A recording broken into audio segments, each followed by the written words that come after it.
दोस्तों, लोग कहते हैं कि निप्पॉन इंडिया स्मॉल कैप के रिटर्न अब गिरेंगे। तो चलिए हम इसके रिटर्न पे नज़र डालते हैं। आप स्क्रीन पर देख सकते हैं, एक हफ्ते में इस फंड ने -2.18% का निगेटिव रिटर्न बना कर दिया है। जबकि कैटेगरी एवरेज रिटर्न आप देखोगे तो यहाँ पर -1.84% का निगेटिव रिटर्न है। और एक हफ्ते में ये फंड रैंकिंग की कैटेगरी की बात करूँ तो 33 नंबर पर रैंक कर रहा है। वहीं पर एक महीने की बात करूँ तो -2.99% का निगेटिव रिटर्न बनाकर इस फंड ने दिया है। और कैटेगरी एवरेज रिटर्न की बात करूँ तो -2.26% का निगेटिव रिटर्न है। रैंकिंग की बात करूँ तो एक महीने में ये फंड 32 नंबर पर रैंक कर रहा है। अगर मैं 3 महीने की रिटर्न की बात करूँ तो 8.15% का पॉजिटिव रिटर्न बनाकर इस फंड ने दिया है।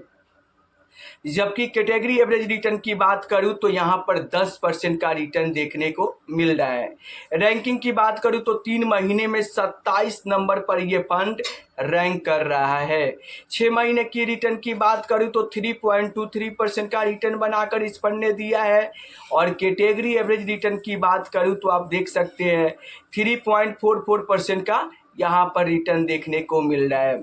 वहीं पर 6 महीने की मैं रैंकिंग की बात करूं तो आप स्क्रीन पर देख सकते हैं 6 महीने में ये फंड 22 नंबर पे रैंक कर रहा है। वहीं पर एक साल की रिटर्न की बात करें तो देख सकते हैं -0.29% का निगेटिव रिटर्न बनाकर इस फंड ने दिया है। जबकि कैटेगरी एवरेज रिटर्न आप देखोगे तो 0.33% का पॉजिटिव रिटर्न यहाँ पर देखने को मिल रहा है।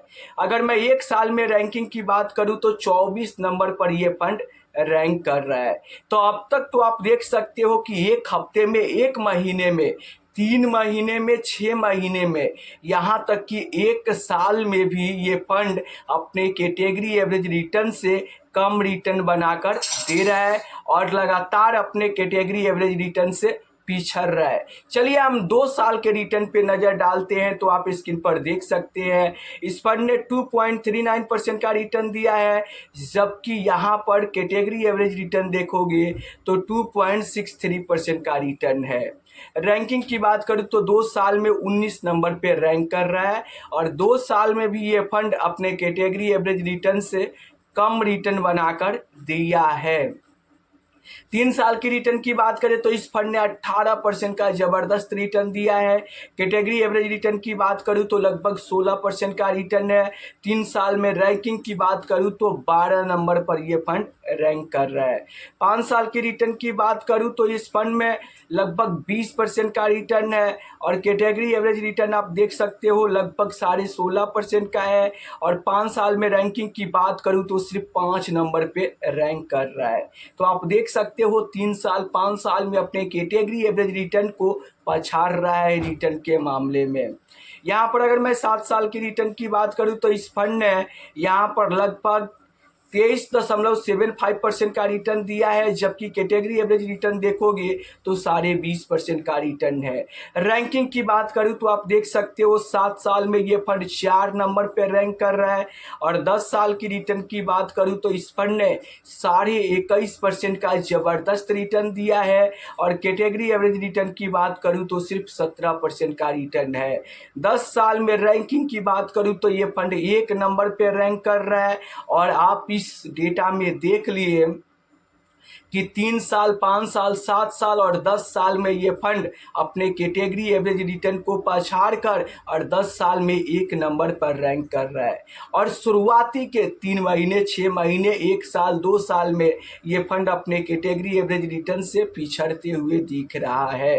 तब आपको फाइनली क्या करना चाहिए? देखो, अगर आपका SIP इस फंड में चल रहा है तो आपको शॉर्ट टर्म जैसे 6 महीने 1 साल 2 साल का निगेटिव रिटर्न को देखकर आपको बिल्कुल भी SIP बंद नहीं करना चाहिए। क्यों? क्योंकि इस फंड का अगर आप लॉन्ग टर्म रिटर्न देख रहे हैं, जैसे 5 साल 7 साल 10 साल का रिटर्न देख रहे हो, तो अपने कैटेगरी एवरेज रिटर्न को पछाड़ कर और तगड़ा रिटर्न बनाकर ये फंड दे रहा है।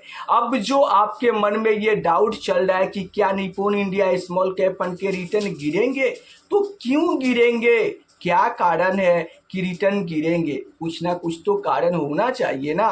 तो कारण आप लोग यही सुनाते हैं कि लोग कहते हैं कि अब Nippon India small cap fund के रिटर्न गिरेंगे। क्यों?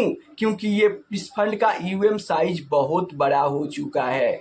तो देखो, लोग तो बहुत कुछ कहेंगे, लोगों का काम है कहना, इसलिए लोगों की बात सुनकर और बिल्कुल भी आप एसआईपी बंद मत करो। क्यों? क्योंकि अगर आप एसआईपी बंद कर दोगे तो आपको करोड़पति बनने का सपना एक झटके में टूट सकता है। देखो, ये फंड पहले भी अगर मैं इसका पास्ट परफॉर्मेंस देखूं तो काफ़ी स्ट्रॉन्ग देखने को मिल रहा है और 10 साल में अपने कैटेगरी का राजा है, किंग कह सकते हो, और 1 नंबर पर रैंक भी कर रहा है और तगड़ा रिटर्न भी बना कर दिया है। तो अगर आपका एसआईपी इस फंड में चल रहा है तो आप बेफिक्र होकर अपना एसआईपी इस स्मॉल कैप फंड में कंटिन्यू कर सकते हो।